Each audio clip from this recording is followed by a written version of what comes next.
gloria y esplendor. En tus maravillas meditaré, de tu gran poder proclamaré,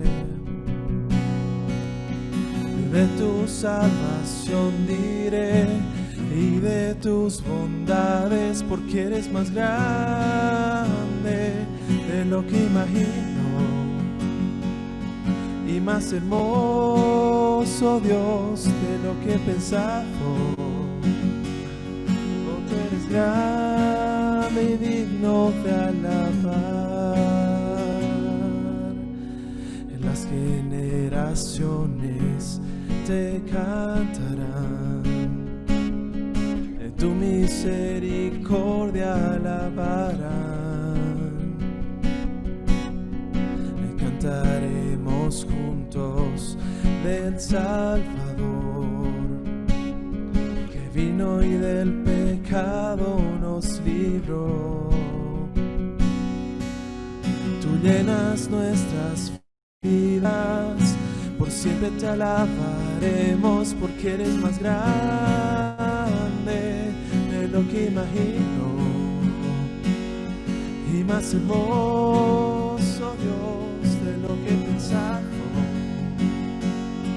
Oh, tú eres grande y digno de alabar.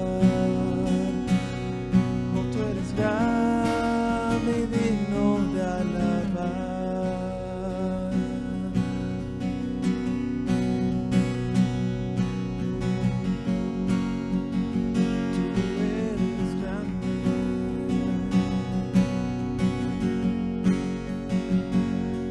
Eres más grande de lo que imagino y más hermoso, Dios, de lo que he pensado, porque eres más grande de lo que imagino y más hermoso, Dios, de lo que he pensado. Oh, tú eres grande y digno de alabar.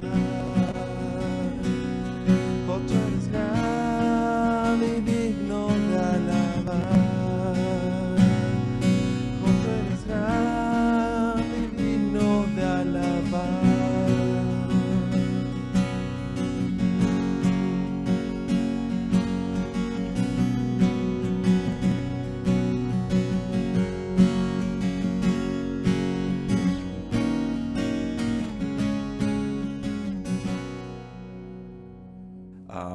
Para mí es una emoción muy grande poder compartir esta palabra con ustedes. Algo que estaba por muchos años en mi corazón y ahora espero que Dios me dé la gracia de poder tocar de una manera apropiada. Señor, te damos gracias por este día. Señor, porque tú has hecho este día, Señor, y por esa razón, Señor, te alabamos y nuevas son tus misericordias. Hoy día en tu nombre estamos reunidos, aunque, Señor, presencialmente no lo estamos, pero, Señor, en el Espíritu estamos, Señor, delante de ti. Señor, nos hemos acercado a ese monte, al monte de Sión, Señor, donde están tus millares de ángeles y tú, Señor, sentado en el trono. Y el Cordero, Señor, que ha derramado su sangre por nosotros. Señor, te damos gracias. Señor, clamamos, Señor, levantamos nuestros corazones, Señor, para que tú hoy día hables, Señor, aquella voz, aquella palabra que está en tu corazón. Dios, y nos des oídos, Señor, para oír, y no solo para oír, sino, Señor, para llevar a la práctica. Señor, tu palabra ha sido dada para que la llevemos en práctica, en la vida cotidiana. Y creo, Señor, que esta palabra es para eso. Y yo te encomiendo, Señor, que nos des entendimiento y me des a mí que estoy hablando, compartiendo, me des esa gracia para poder, Señor, hacer llegar tu voz, Señor. Señor, encomendamos nuestros oídos, Señor. Encomendamos nuestro corazón, nuestro entendimiento, para que, Señor, tú puedas revelar más de ti, de tus propósitos, de las cosas de tu reino. En el nombre de Jesús oramos y te damos gracias por oír esta oración. Amén. Amén, hermanos.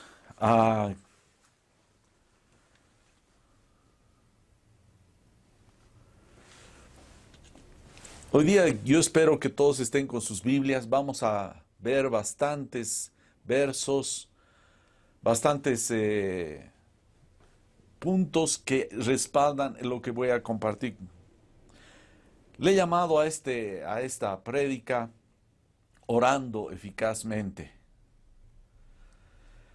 Creo que todos queremos orar eficazmente. Todos queremos que nuestras oraciones estén siendo escuchadas.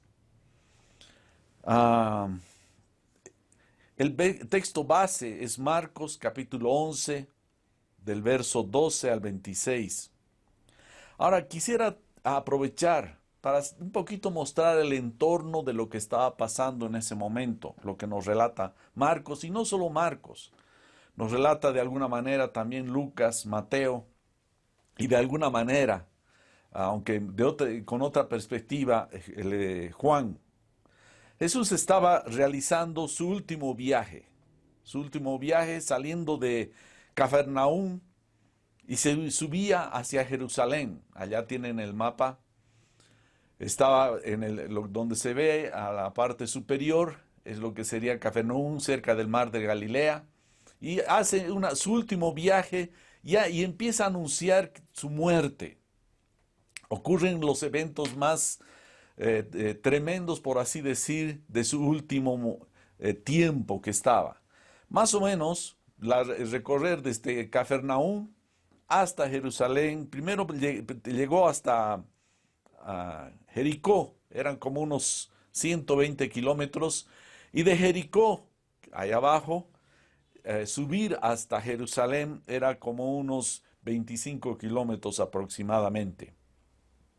Él usa como su base de trabajo, usa Betsaida. Es el lugar donde vivía Lázaro, sus hermanas, Marta y María. Y tal parece que él residía esos días, esos últimos días ahí. Pero iba a Jerusalén. Ya hay que hacer notar que hay una diferencia, es una subida muy grande, porque Jericó, como ven en la imagen, Jericó en la parte derecha está muy debajo del nivel del mar, como 420 metros debajo del nivel del mar. Es el lugar más bajo que hay en la tierra, debajo del nivel del mar. Y subir hasta Jerusalén implicaba unos 600 metros, así que sumamos los 400 negativos y más los 600, eran aproximadamente casi 1000 metros que iba a subir Jesús desde Jericó a Jerusalén. Ya es para nosotros que vivimos en medio de las montañas y lugares así, es casi, tal vez un poquito más, es casi como, digamos, subir desde Aranjuez, la parte baja de la ciudad de La Paz, hasta el alto. Son casi 1000 metros de diferencia aproximadamente, así que era una subida bastante empinada. Y llegando a Jerusalén es donde lo reciben y hace con palmas y gritaban, Hosana al Hijo de David. Y algo que nos relata además Lucas es donde al ver a Jerusalén la primera vez para entrar en ese viaje, dice que llora. Jesús lloró por Jerusalén y clamó que Jerusalén no entendía quién era el príncipe de paz que estaba viniendo a esta ciudad. Y ellos aunque lo recibieron con palmas, pero su corazón estaba cerrado. La distancia entre Jerusalén y Betsaida era como unos 5 kilómetros que está al frente. Y bueno, aquí Jesús los lleva a sus discípulos a una experiencia, a una enseñanza en vivencia, viviendo los eventos que él iba a desarrollar. Y veremos, y aquí hay el problema, Jesús los lleva a una situación, él mismo se involucra en el problema. Ya lo vamos a ver en el capítulo 11 de Marcos, versos 12 al 14, por favor. Dice así: al día siguiente, cuando salieron de Betania, Jesús tuvo hambre, y viendo de lejos una higuera con hojas, fue a ver si quizá pudiera hallar algo en ella. Cuando llegó a ella, no encontró más que hojas, porque no era tiempo de higos. Y Jesús, hablando a la higuera, le dijo: nunca jamás coma nadie fruto de ti. Y sus discípulos, subraya esta parte, y sus discípulos estaban escuchando. Toma nota, sus discípulos estaban escuchando. Él podía haber ido solo, podía acercarse a este árbol, a la higuera, y poder hacer todo esto. Pero él se acompañó, fue con sus discípulos, intencionalmente habló para que lo escuchen sus discípulos. Él es muy sabio, qué poderoso es Dios. ¿Ya? Y tiene hambre, llega a este árbol, y el árbol tenía follaje, ¿ya? Quería tomar algunos frutos porque estaba con hambre, probablemente no tomó desayuno, algo no se alimentó, y lo acompañaban sus discípulos. Estaba Jesús conduciendo a sus discípulos a esta enseñanza, reitero, intencionalmente Él los llevó a una enseñanza, y creo que nosotros debemos ahora acompañar esta enseñanza, acompañar estas escrituras y lo que voy a compartir, aquello que Dios tiene también para nosotros, porque eran sus discípulos y nosotros somos sus discípulos. ¿Y qué pasa? Primero, el árbol tenía follaje. Segundo punto que se nota, no tenía frutos, no tenía higos. Tercer punto no era época de frutos. Y el cuarto punto en estos dos versos es: Jesús maldice el árbol para siempre. Ahora, yo me preguntaba, y no sé si ustedes se preguntan, ¿cómo es posible, ya, que Jesús maldiga a un árbol que no era, según lo que nos relata las Escrituras, no era época de tener frutos? Es decir, estaba pidiendo algo que estaba queriendo tomar algo que no le correspondía al árbol. Yo pensaba esto, probablemente en este tiempo muchos ecologistas dirían: qué barbaridad, cómo Jesús maldice a un árbol, lo hace secar, pobre árbol, tal vez ha crecido, ha tomado años y valía este árbol más que eso. Pero cuando nos ponemos a estudiar las Escrituras, nos ponemos a revisar lo que está pasando en esos eventos, vamos a comprender algo más. Aquí Marcos está relatando esto a gente que entendía qué es lo que pasaba, que era gente básicamente que vivían de la agricultura. Ya, no nos olvidemos que esta subida de Jesús a Jerusalén era la última y estaba muy cerca, estaba en vísperas de ser la Pascua. Era la época de la Pascua. Estaba a unos pocos días para que se celebre la Pascua. ¿Ya? Y la mayoría de las fiestas, las más importantes en el pueblo de Israel, están relacionadas a la agricultura, a las festividades del calendario agrícola. Así que aquí está pasando algo más que aquello. En esa época, y no solo en esa época, en esta época también, si tú vas por esos lugares, cerca de la Pascua, es cuando los frutos de la higuera da sus primeros frutos, las primicias, ¿ya? Es cuando, y algo que caracteriza a la higuera es que cuando la higuera va a dar frutos para cosechar, debe haber tenido frutos de la primicia. Si un árbol, digamos, uno va a Jerusalén, va por esos lugares y ve el árbol y tiene frutos, el momento previo a la Pascua, significa que ese árbol en la cosecha va a dar muchos frutos. Pero este árbol debería tener frutos, porque es árbol todos los árboles que tenían que ser para la cosecha posterior deberían tener frutos de la primicia, es decir, los primeros frutos. ¿Ya? Y aquí justamente encontramos la razón. Jesús, cuando llega a ver este árbol, quería las primicias, los primeros frutos, y no encuentra, significa que este árbol ya no iba a dar frutos para cuando haya la cosecha. Y Jesús lo maldice, así que lo que hizo no era un acto como de saña o qué culpa tiene el árbol, simplemente era un árbol que iba a no dar frutos el momento de la cosecha. Aquí paralelamente podemos entender que Dios espera frutos. Es decir, espera que si ustedes se ponen a analizar las escrituras, hablan mucho sobre este tema. Por ejemplo, versos después, cuando Jesús sube ya a Jerusalén en el verso 15, nos relata y nos dice, vinieron pues a Jerusalén y entrando Jesús en el templo, comenzó a echar fuera a los que vendían y compraban en el templo y volcó las mesas de los cambistas y las sillas de los que vendían palomas. Y no consentía que nadie atravesase el templo llevando utensilio alguno.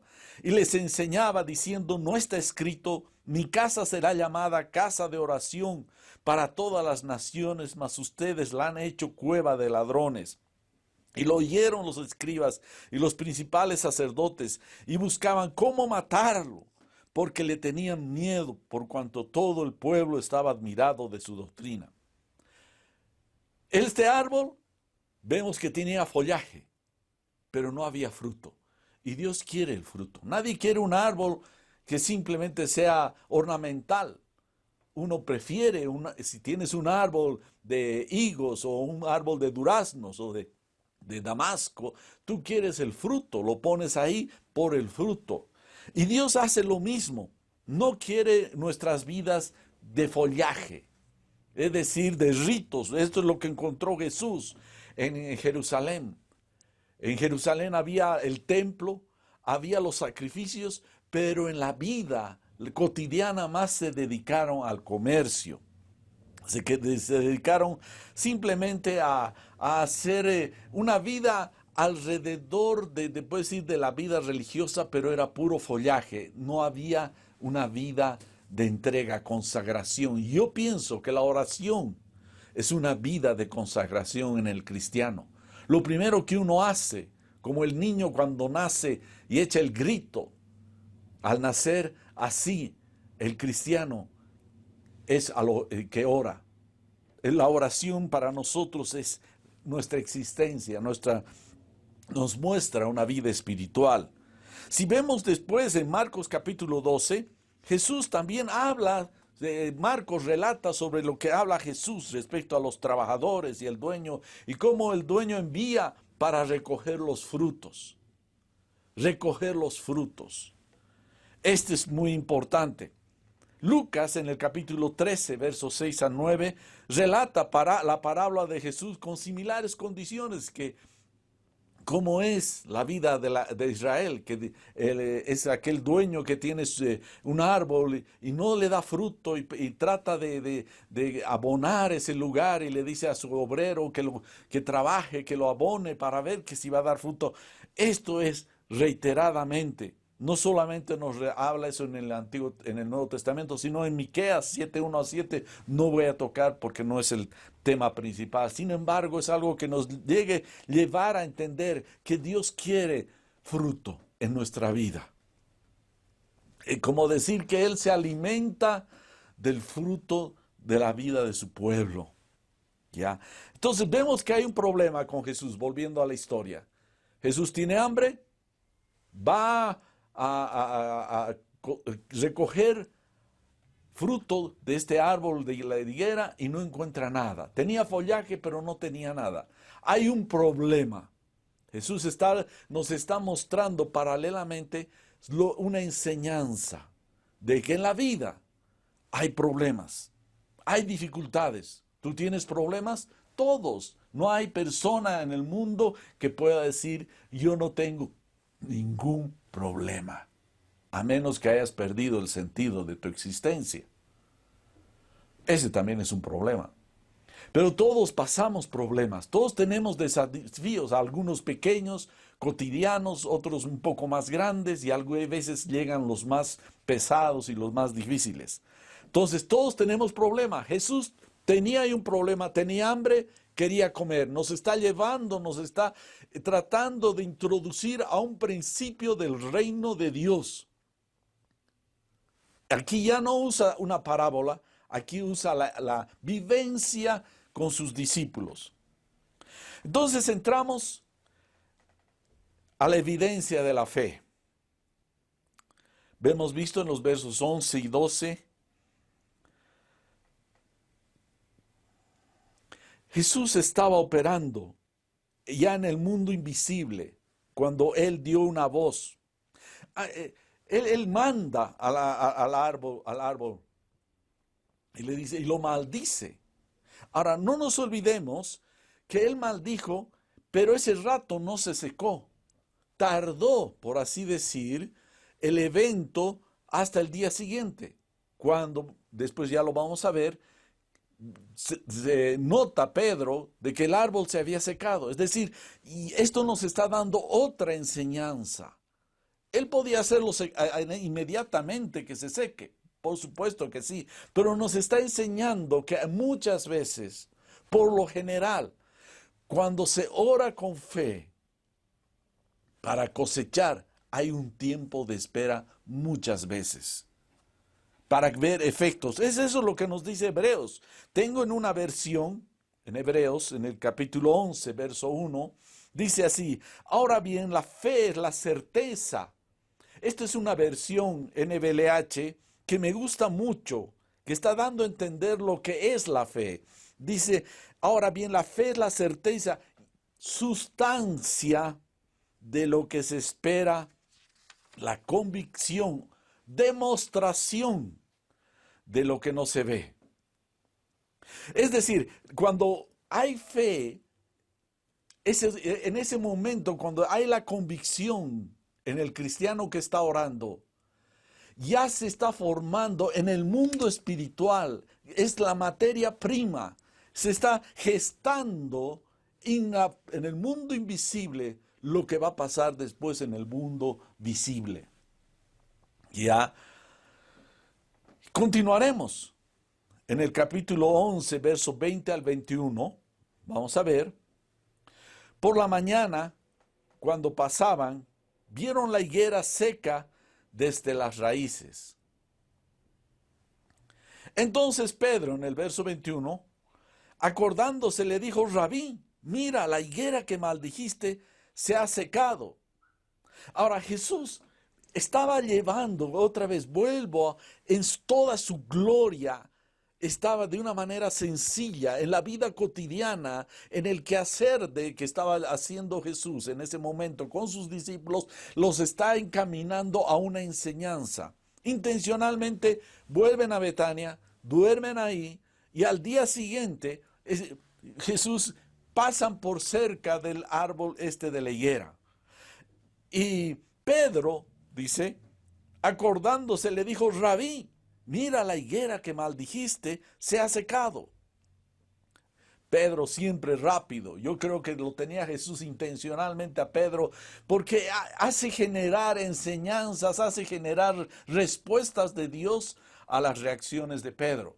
Probablemente los otros hubieran quedado callados y hubieran pasado de recto. Pero Pedro siempre rápido para dar atención, le dice, mira, Señor, se ha secado el árbol que has maldecido. Entonces, vemos acá el asunto del rendimiento de este árbol. Queda maldecido y se seca. Ahora viene la oración. Veremos la oración. En Marcos, capítulo 11, ahora entraremos al verso 22 y 23. Jesús respondió diciéndoles, tengan fe en Dios. Verso 23. En verdad les digo que cualquiera que diga a este monte, quítate y arrójate al mar, y no dude en su corazón, sino crea que lo que dice va a suceder, le será concedido. Está Jesús hablando, tengan fe, posean fe. Está diciendo, tengan confianza, porque fe es confianza. Aférrense a esa fe, sostengan esa fe, mantengan esa fe. Deben tener fe, siéntanse con fe. Esta es una palabra crítica, tengan fe. La enseñanza importante es la oración y la fe. Y continúa diciendo, tengan fe en Dios. Y miren lo que continúa diciendo, en verdad les digo. Ahora, vemos que Jesús varias veces usa este término, desierto les digo.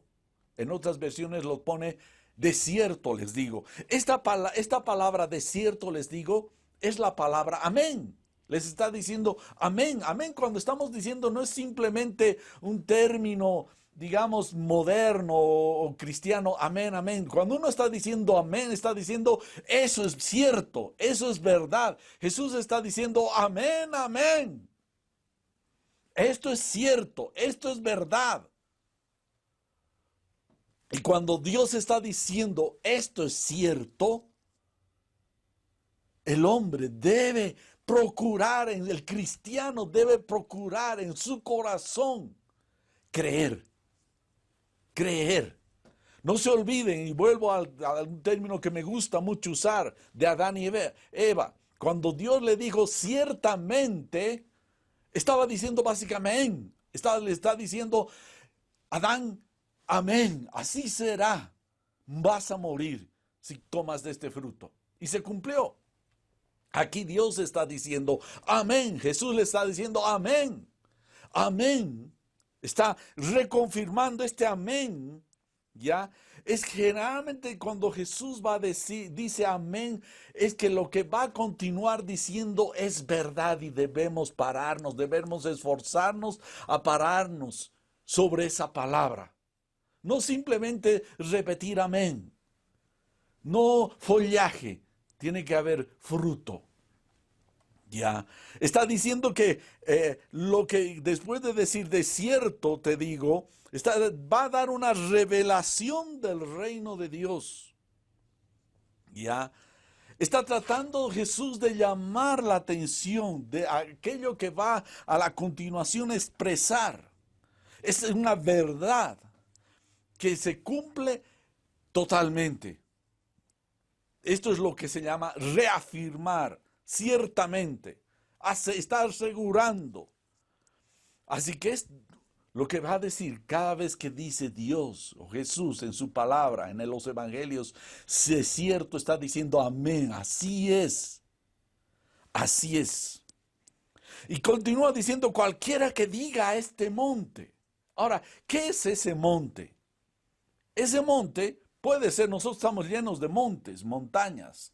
Tenemos el Illimani, tenemos el Huayna Potosí, tenemos cerca el Mururata, tenemos más allá el Illampu, pero lo que está diciendo es que aquel problema para Jesús en ese momento era un árbol que tenía follaje y no tenía fruto y él tenía hambre, tenía una necesidad. Tú puedes trasladar este tema a cualquier circunstancia que estás viviendo, no solamente como persona, puede ser como familia, puede ser como sociedad, ahora como humanidad. Tenemos una situación, una montaña que se llama coronavirus, COVID-19.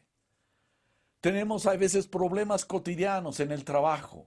Tenemos problemas a veces en la casa, a veces con los hijos, a veces con la esposa o con el esposo. Tenemos con el vecino, con el dueño de la casa que nos alquila, quien sea. Es decir, puede ser con el banco, cualquier problema. Esa es tu montaña.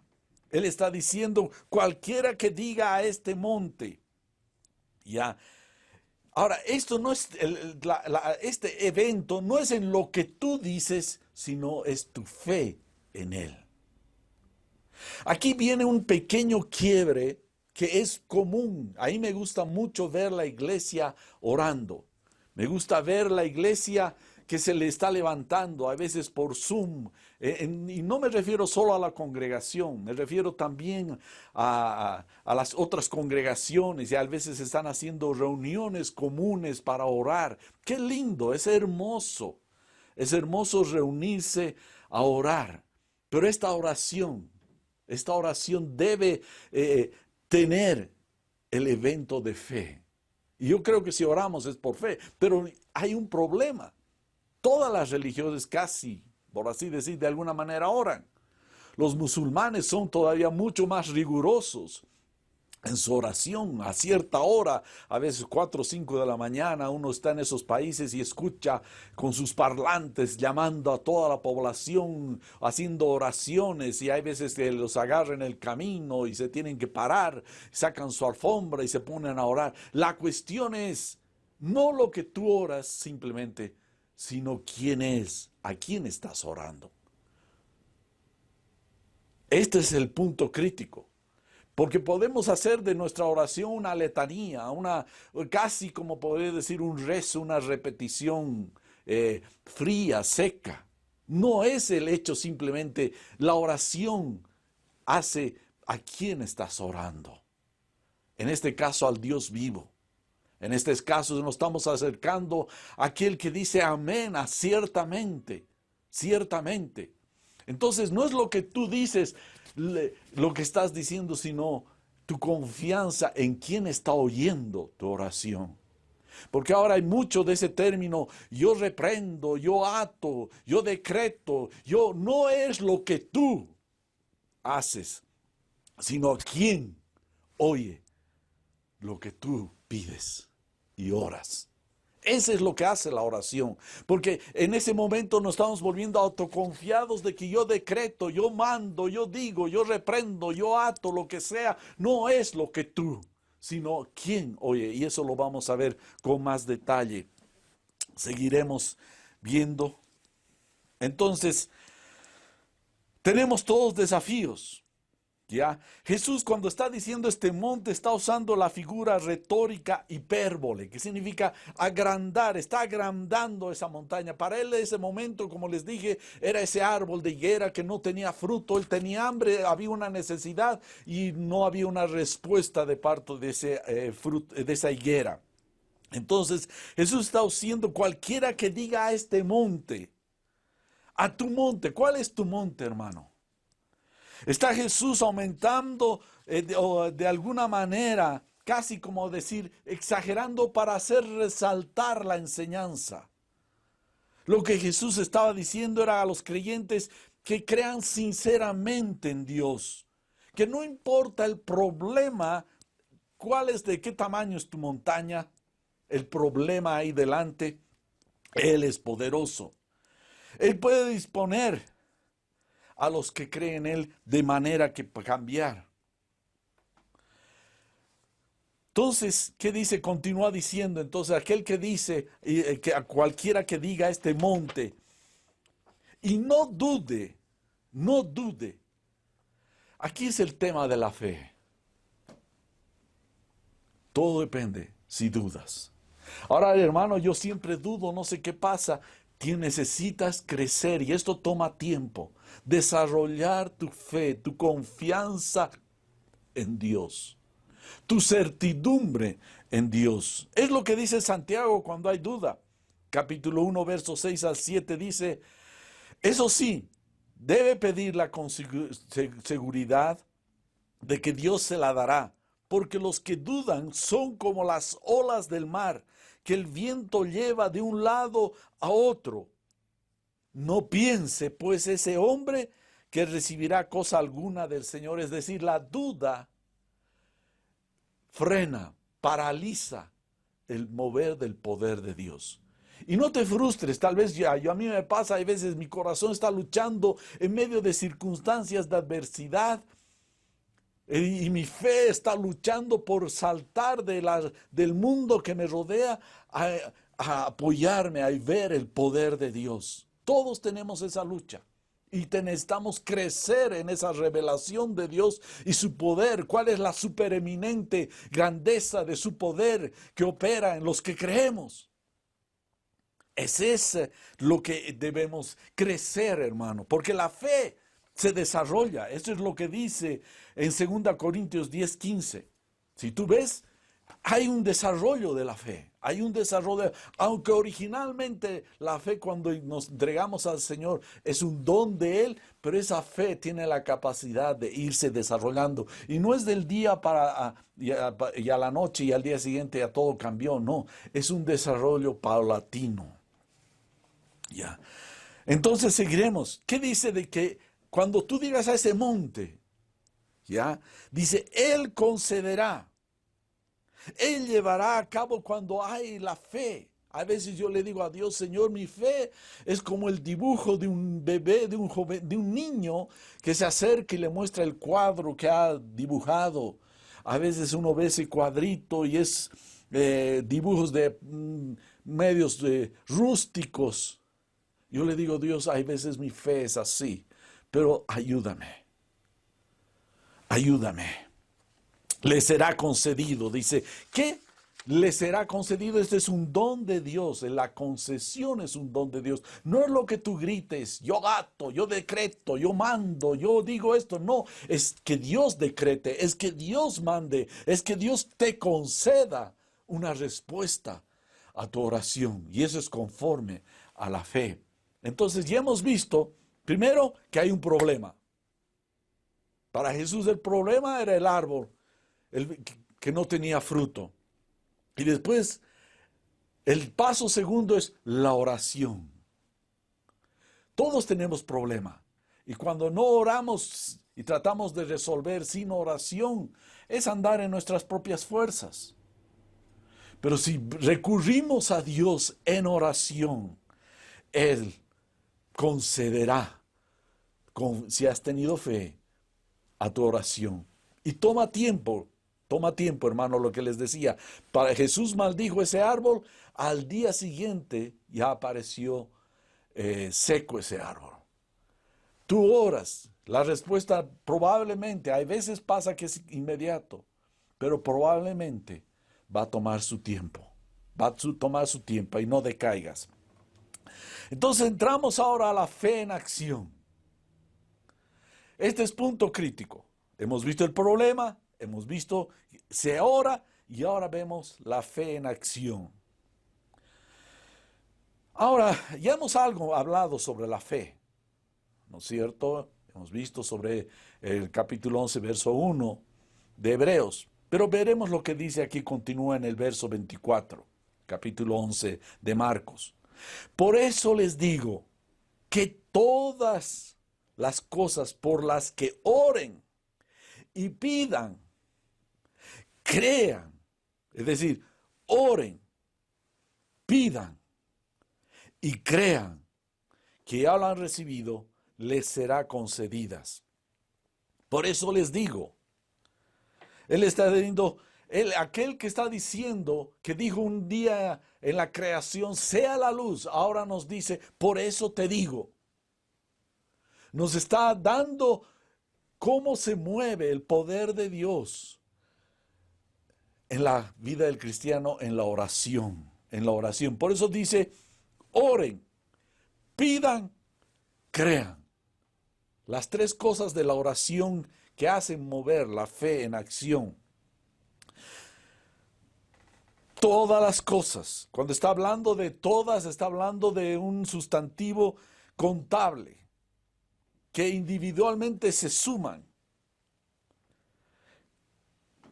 Por eso dice en Juan capítulo 14, verso 13, dice, y todo lo que pidan en mi nombre, lo haré para que el Padre sea glorificado en el Hijo.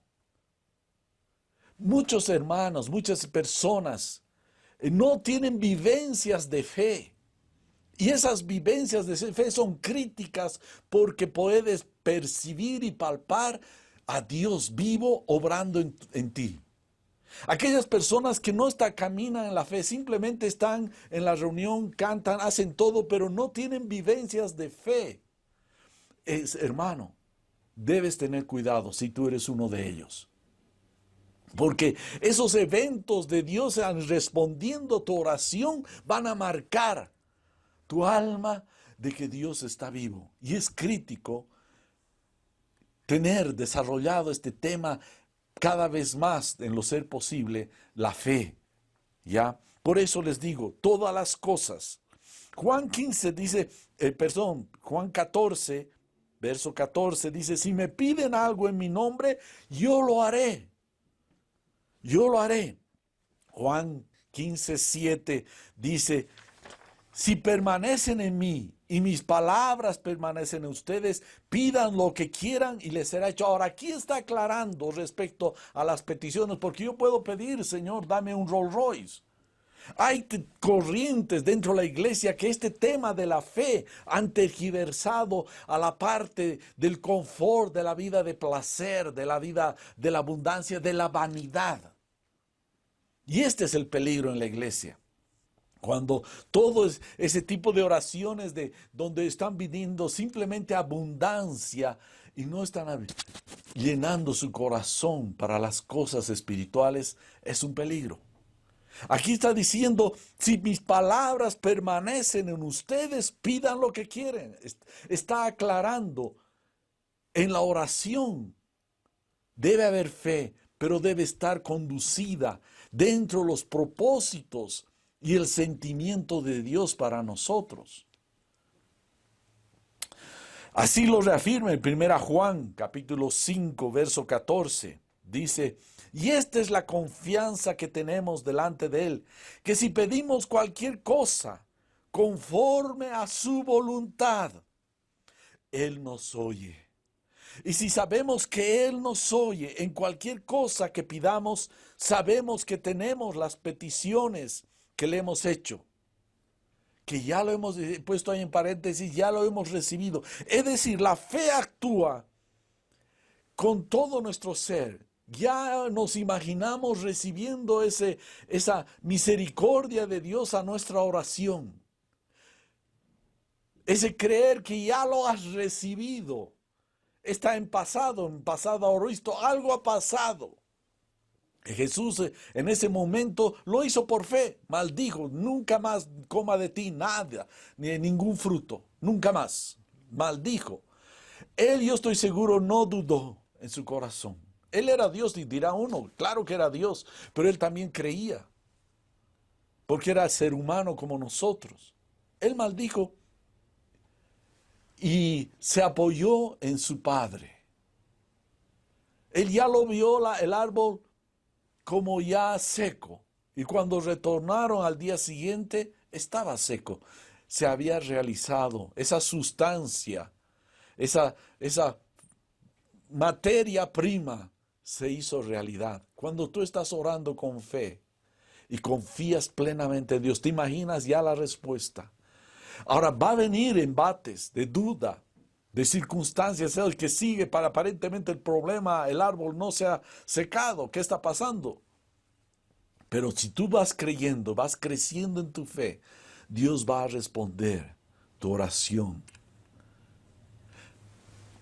Ahora, yo quisiera hacer una ilustración bastante interesante. Ahora que están ya en algunas ciudades volviendo a abrir los gimnasios. Yo he asistido cuando era joven mucho a gimnasios, donde hacíamos pesas y había máquinas y hacíamos ejercicios para sacar musculatura.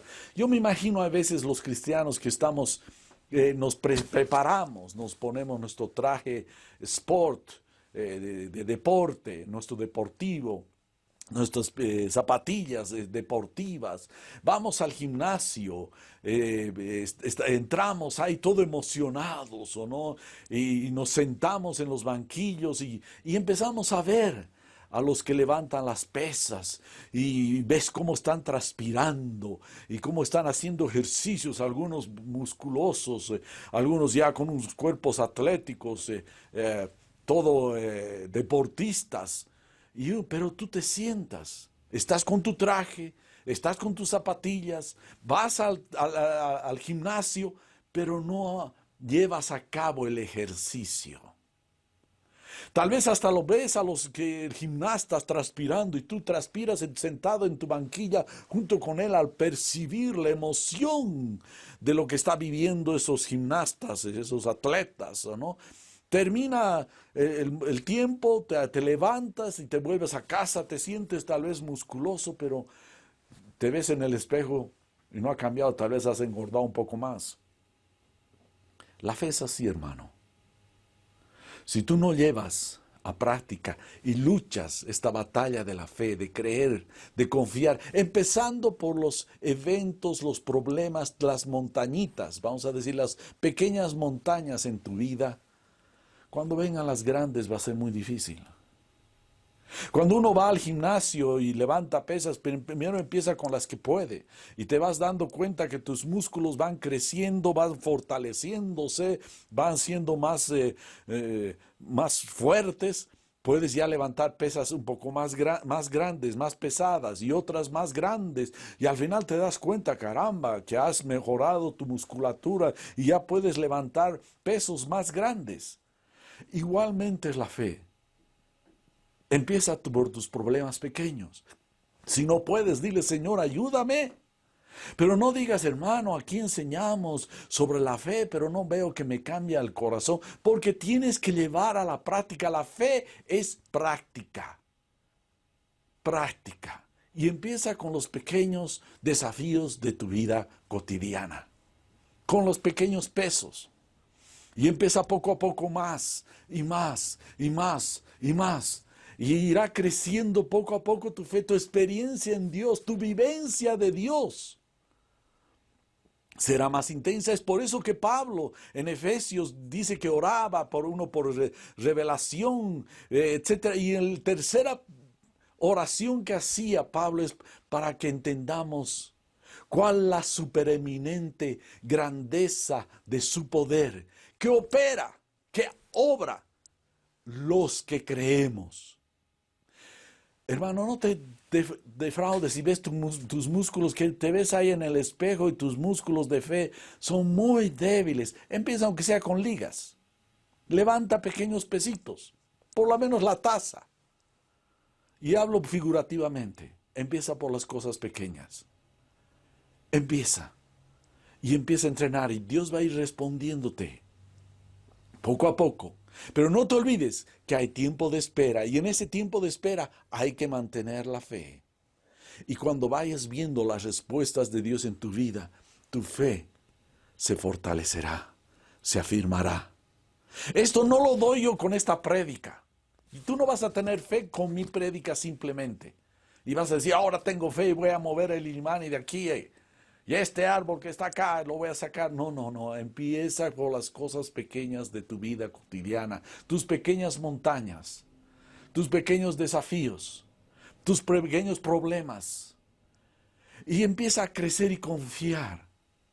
Confiar en que Dios va a ir obrando. Ahora es cierto que hay que entender. Hay que entender más. Lee la palabra de Dios. La fe viene por el oír, pero la verdadera fe viene por el oír la palabra de Dios. Si te vas apoyando en la palabra del Señor, Él va a ir obrando en tu corazón. Y poco a poco las montañas, según sea el tamaño, irán cambiando, siendo removidas. Yo te aseguro, hermano, en la vida cotidiana, yo no me puedo decir que en este momento el imán le voy a decir, cámbiate de lugar. Pero he ido viviendo cada día, lo primero que hago es adorar a Dios y que mi confianza plena esté en Dios para empezar la vida cotidiana. Tengo problemas, hay desafíos, hay inconvenientes. Es la vida. Los días son malos, dice la palabra de Dios. Es decir, siempre nos trae desafíos, problemas, situaciones, a veces el trámite, a veces el papel, a veces algo pasa. Ayer yo estaba en la mañana, ya quería prepararme para revisar esta prédica y de repente me acerca mi esposa, estaba compartiendo por Zoom con algunos hermanos y me dice, se ha reventado la cañería en el jardín. Y la verdad tuve que salir y la verdad casi salía como un chorro. ¿Dónde encontrar un plomero? Estaba chorreando y no teníamos casi agua en la casa. He tenido que salir, encontrar. No encontrábamos dónde estaba. Es decir, hay desafíos pequeños en la vida que Dios está permitiendo para fortalecer nuestra fe. Eso es lo que dice Pedro. En su primera carta dice que no nos extrañemos por las diversas pruebas que tenemos en la vida, que es como el oro, nuestra fe está siendo probada como el oro. Es decir, Dios quiere esa fe, ese oro que ha puesto en tu corazón, que salga aquello que es simplemente borra, que no es oro. Quiere pulir. Querido hermano, te invito a este desafío de la fe. Te invito a este desafío de la fe. Dice, crean que ya lo recibieron. Mientras estás orando debes afirmar, creer en el corazón que ya lo tienes, ya lo hemos recibido. Dios, tú estás escuchándome. Tú me estás escuchando y tú eres todopoderoso. Esto te lo entrego, Señor, este problema. Eso fue lo que pasó con Abraham. Abraham, Dios le cambió el nombre antes de que tuviera hijos. Y el nombre que le puso de Abraham a Abraham, este término Abraham significa padre de multitudes. Y no tenía ningún hijo. Y él se cambió. Imagínense a Abraham con sus empleados, con la gente del lugar. ¿Qué te llamas? No, ya no me llames Abraham, llámame Abraham. Pero Abraham significa muchos hijos. Llámame así porque Dios ya lo ha hecho. Lo que Él ha dicho, voy a ser padre de multitudes. Él lo ha dicho, Él lo va a hacer. Se cambió de nombre. Tal vez causaba risa. El ambiente, había desafíos. Eso nos dice en Romanos 4:17, dice, delante de Dios, tal como está escrito, te he confirmado como padre de muchas naciones. ¿Y de cuántos tenía? ¿Cuántos hijos tenías en ese momento? Ni uno. Padre de muchas naciones. Así que Abraham creyó en el Dios que da vida a los muertos y que llama a las cosas que no son como si existieran. Para Dios, Jesús mismo les dijo, Dios no es Dios de muertos, Dios es Dios de vivos. Y los veía, Él se llamaba Dios de Abraham, Jacob e Isaac, o Isaac y Jacob. Todos dirían están muertos, pero para Dios están vivos. Porque Él es poderoso. Le hizo a Abraham, le dijo, tú vas a ser padre de multitudes, de naciones. Y Abraham le creyó y fue llamado amigo de Dios. Hermanos, Jesús mismo les dice, ya no le llamaré siervos, sino amigos. ¿Quieres ser amigo de Dios? Empieza creyéndole. Porque no hay amistad si hay desconfianza. La amistad está basada en la mutua confianza. Es de ida y vuelta. ¿Confías en Dios? Él te llama su amigo. Por así decir, confía en nosotros, porque confiamos en Él. Esa es la amistad que Dios le llamó a Abraham. Cuando hay promesas, si oramos conforme a ellas, debemos verlas como que ya son. Pero hermano, no, todavía no lo veo. Empieza a caminar. Entonces hemos visto que hay problemas. Todos tenemos problemas. ¿No es cierto? Este sería el resumen. Hay problema, hay dificultad. En ese problema y esa dificultad hacemos oración y ponemos la fe en acción. Es vital, la vital condicionante. Ahora que aquí quiero poner algo bien importante. Veremos en el capítulo 11, versos 25 y 26. Y cuando estén orando, perdonen si tienen algo contra alguien, para que también su Padre que está en los cielos les perdone a ustedes sus transgresiones. Pero si ustedes no perdonan, tampoco su Padre que está en los cielos perdonará sus transgresiones. Acá Jesús está completando, a veces hablar de todo, de la oración y de la fe, pero si nos estamos en conflicto, sin perdón, en personas, básicamente esto es una sola enseñanza, de nada te sirve. Está recordando de 1 Corintios capítulo 13, verso 2, lo que dice, si tuviere toda la fe, ahí en la pantalla está completo, si tuviere el don de profecía y entendiere todos los misterios de todo conocimiento y si tuviere toda la fe, como para trasladar montañas. Aquí está hablando de las montañas. ¿Se acuerdan de la montaña, el problema? Pero no tengo amor, nada soy. Está relacionado al amor del perdón. Perdonar. ¿De qué sirve que tengamos esa fe que mueve montañas, pero en nuestro corazón no estamos agradando a Dios? Por eso dice en primera carta de Juan 3:22, dice, todo lo que pidamos lo recibimos de Él porque guardamos sus mandamientos y hacemos las cosas que son agradables delante de Él. Porque guardamos, ¿cuál es el mandamiento?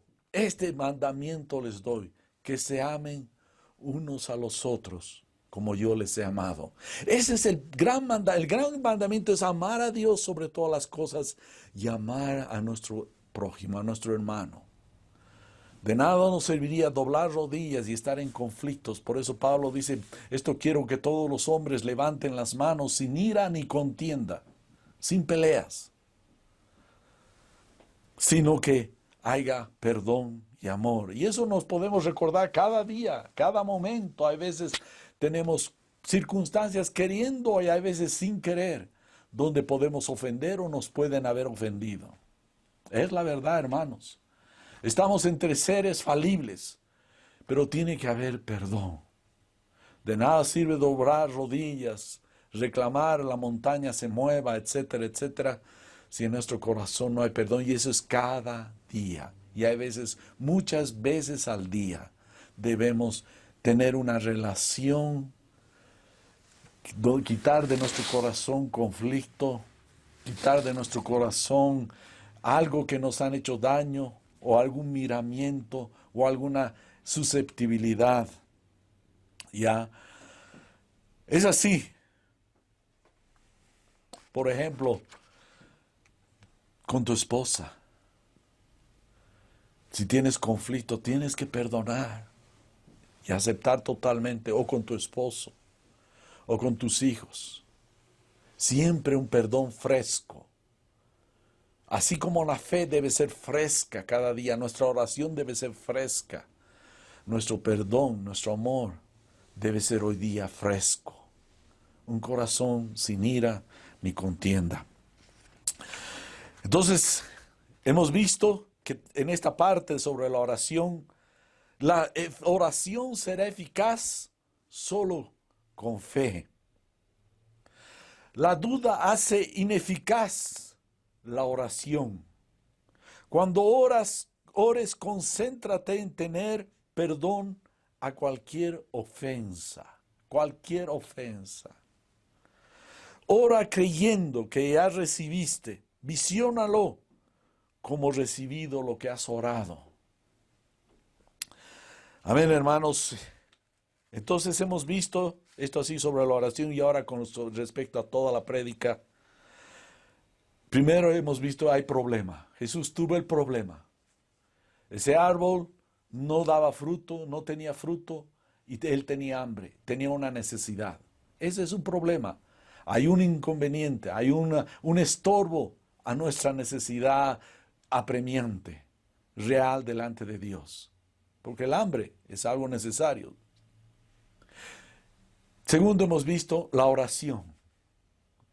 La oración y está unido al tercero poniendo la fe en acción. Yo quiero invitar a los hermanos que los momentos que oramos no sean letanías, no sean repeticiones, sino haya una fe fresca de ese momento, de que Dios está obrando. Y por último, la condicionante. Entonces hemos visto el problema, la oración, la fe en acción y la condicionante. ¿Cuál es la condicionante? El perdón, el amar a los demás. Amén, hermanos. Yo espero que estas 4 cosas, el problema, la oración, la fe en acción en esa oración y la condicionante que es el perdón, estén en tu vida. ¿Quieres llevar a la práctica? Y esta situación que nos ha envuelto a toda la humanidad, a todos nos ha puesto de una manera u otra, no solamente en una cuarentena, estar restringidos en movimiento, sino también nos ha puesto en una situación a veces particular de cada uno, en cosas, eventos que no esperábamos. Yo quisiera que oremos, hermano, practica tu fe y si fallas, levántate y continúa, clámale a Dios. Dios, quiero tener esa confianza plena en ti. Pero no te olvides que hay la condicionante, que tiene que haber perdón. Problema, oración, la fe en acción, la condicionante. Amén. Oraremos. Señor Jesús, te damos gracias por este día, por tu misericordia. Señor, necesitamos. Señor, así como nos has dado un don de fe, Señor, ayúdanos, danos entendimiento, danos corazón para poder crecer en esta fe, en esta confianza en tu gracia, en tu misericordia, porque a vos te gusta, te agradas en hacer misericordia. Señor, no te pedimos que nos retribuyas porque no merecemos. Rogamos tu misericordia, Señor, para crecer en nuestra fe, en medio de las circunstancias que tenemos, que nos rodean, aún como nación. Señor, oramos, Señor, que nos ayudes a crecer en esa fe. Y danos la gracia, Señor, de perdonar a todos de corazón, cualquiera sea la ofensa que hayamos recibido. Oramos todo esto en el nombre de Jesús. Amén. Amén, hermanos. Que Dios los bendiga. Amén. Al borde de tu gran trono me postraré hoy a ti. Tú reinas sobre principado, sentado a la diestra de Dios.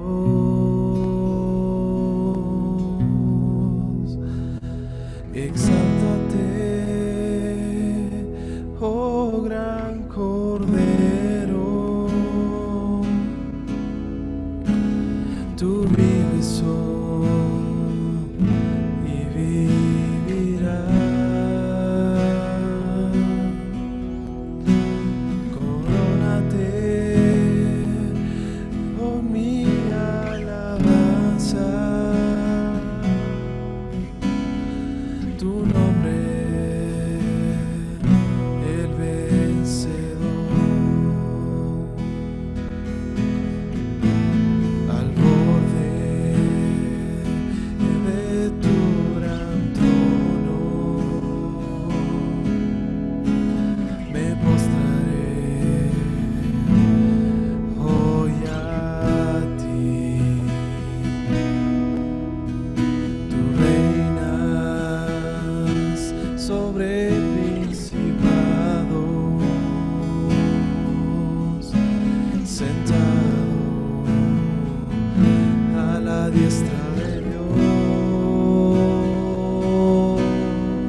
Tú vives hoy y vivirás.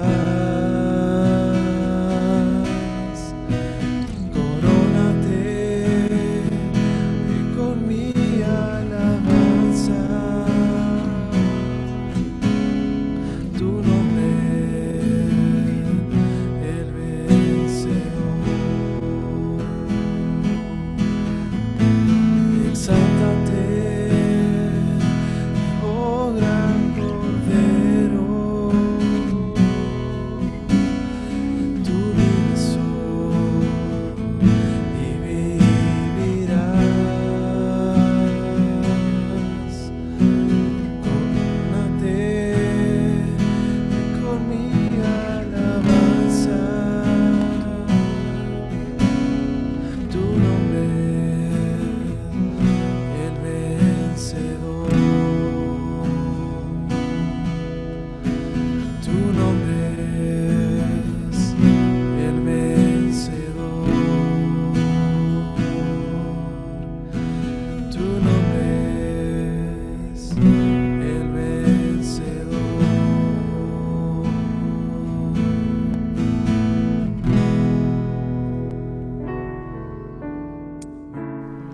Esperamos que el mensaje de hoy haya sido de bendición para tu vida. Si necesitas consejería o apoyo en oración, por favor no dudes en contactarte. Escríbenos a los siguientes números de WhatsApp. En la Ciudad del Alto, al número 719-05-791. 719-05-791. En la zona central, al número 732-11-354. 732-11-354. En la zona sur, al número 656-5973. 656-5973. Que Dios te bendiga.